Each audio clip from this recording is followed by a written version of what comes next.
안녕하세요, 스낵무비입니다. 오늘은 기묘한 이야기, 조금 전보다 좋은 사람을 소개해드리겠습니다.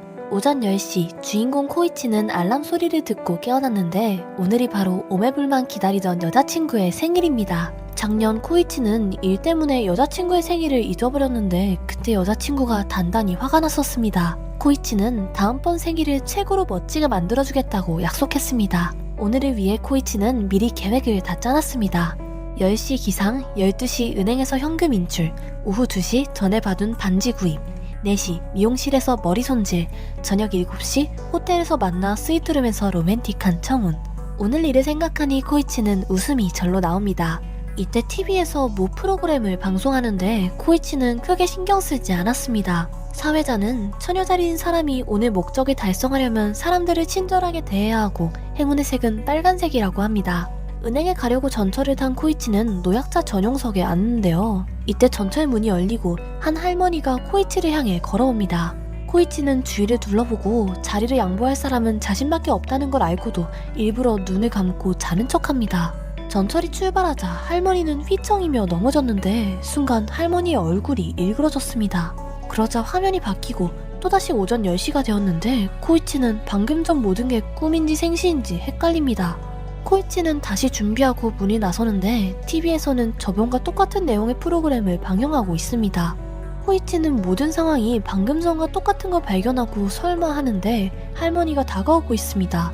코이치는 이번에도 자리를 양보하지 않는데요. 전철이 출발하자 할머니가 넘어지고 얼굴이 일그러지는데 코이치는 또다시 오전 10시로 돌아옵니다. 이번에도 똑같이 전철에 할머니가 나타나는데 코이치는 재빨리 자리를 양보해줍니다. 할머니도 웃으며 고맙다고 말합니다. 악몽 같은 전철을 빠져나오고 코이치는 한 여자가 실수로 자전거들을 넘어뜨린 것을 목격합니다. 그녀는 코이치한테 도움의 눈길을 보내지만 코이치는 그냥 지나치려고 합니다. 그러자 이번에도 여자의 얼굴이 일그러지더니 다시 오전 10시로 타임루프 됩니다. 코이치는 이렇게 되풀이만 하다간 언제 여자친구를 만날 수 있을지 걱정입니다. 코이치는 TV에서 처녀자리인 당신, 목적을 달성하기 위해서는 사람에게 친절하게 대하라며 행운의 색은 빨간색이라는 것을 보고 뭔가 깨달은 듯 합니다. 이번에 코이치는 적극적으로 여자를 도와주는데 시간이 정상적으로 흘러갑니다. 우여곡절 끝에 은행에 도착하고 현금을 인출하려는데 한 여자가 달려왔는데요. 12시 전에 입금을 못하면 아들이 큰일을 당한다며 순서를 바꿔달라고 부탁합니다. 코이치는 자신도 급한 일이 있다고 거절하자 여자의 얼굴이 또 일그러지기 시작합니다. 코이치는 전에 겪었던 일들을 생각하며 어쩔 수 없이 승낙합니다. 코이치는 착한 일을 하지 않으면 타임 루프한다는 사실을 깨달았습니다. 이런저런 생각을 하고 있는데 또 다른 사건에 휘말립니다. 전봇대 뒤에 숨은 남자가 코이치에게 바닥에 있는 바지를 집어달라고 부탁합니다. 이때 한 여자가 다시는 바람 피우지 않겠다고 약속하지 않았느냐면서 야구방망이를 들고 남자한테 달려갑니다. 남자는 코이치한테 자기를 도와달라는데 코이치는 타임루프 될까봐 여자한테 진정하라고 합니다. 그러자 여자의 얼굴이 일그러지는데 급해진 코이치는 방향을 바꿔 남자를 여자한테 떠밀었습니다. 이번엔 남자의 얼굴이 일그러지더니 코이치는 다시 오전 10시로 돌아갑니다. 이번에는 일사천리로 일을 진행하고 바람핀 남자를 봤을 때 중간에서 자기가 야구방망이를 맞아 이 위기를 모면했습니다. 여자친구가 예전부터 마음에 들어했던 반지가 있었는데 그때 코이치는 살 엄두를 못 냈습니다. 여자친구는 코이치만 옆에 있다면 다른 건 필요 없다고 위로하는데요. 오늘 코이치는 큰 맘을 먹고 여자친구를 위해 이 반지를 사려 합니다. 그런데 또 방해꾼이 나타납니다. 이 남자도 같은 반지를 사려고 하는데 하나밖에 없어 코이치 보고 반지를 양보해달라고 부탁합니다. 코이치는 다른 건 다 양보해도 반지만큼은 양보 못한다고 하는데 역시나 오전 10시로 돌아갑니다. 주얼리샵에 도착한 코이치는 앞으로 나아가기 위해 반지를 양보해줍니다. 그 후로도 코이치는 많은 좋은 일을 했습니다. 할아버지를 업고 계단을 오르고 어린아이의 풍선을 찾아주고 임산부를 병원에 데려다주고 힘내라고 응원까지 해줬습니다. 이렇게 하루를 보내다 미용실 갈 시간도 없어진 코이치는 꽃집에 들러 행운색인 빨간색 꽃을 사주기로 합니다.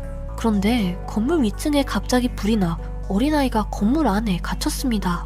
아이의 엄마가 울부짖으며 아이를 구하러 불 속으로 뛰어들려고 하는데요. 코이치는 여자친구가 언제라도 기다리겠다고 한 말이 기억나 자진해서 불 속으로 뛰어들어 아이를 구해냅니다. 옷이 너덜너덜해진 채로 호텔에 도착하니 약속 시간이 지났는데도 여자친구는 기다리고 있었습니다. 코이치는 지각해서 미안하다고 하고 여자친구는 괜찮다고 합니다. 감동받은 코이치는 오늘 비록 반지도 꽃도 준비 못했지만 중요한 이야기가 있다고 합니다. 이때 코이치는 여자친구가 자신이 양보한 반지를 끼고 있는 것을 발견합니다. 여자친구는 자기도 할 얘기가 있다면서 반지를 보여주며 곧 결혼한다고 합니다. 주얼리샵에서 만난 남자가 충격을 받은 코이치에게 당신 덕분에 프로포즈를 성공했다면서 감사하다고 합니다. 여자친구도 덩달아 코이치가 좋은 사람이라고 칭찬하는데 코이치는 멘탈이 완전히 무너졌습니다.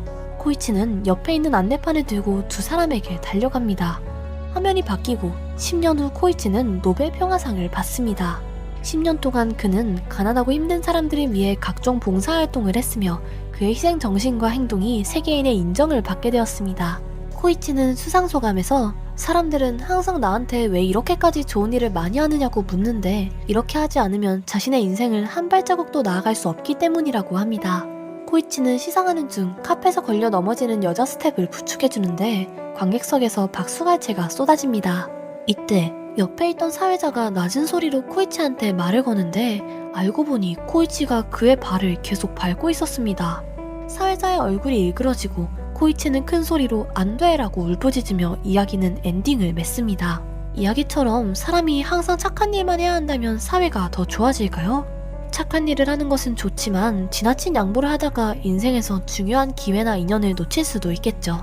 혹시 시청자분들께서도 양보를 하다가 후회한 일이 있다면 댓글로 남겨주세요.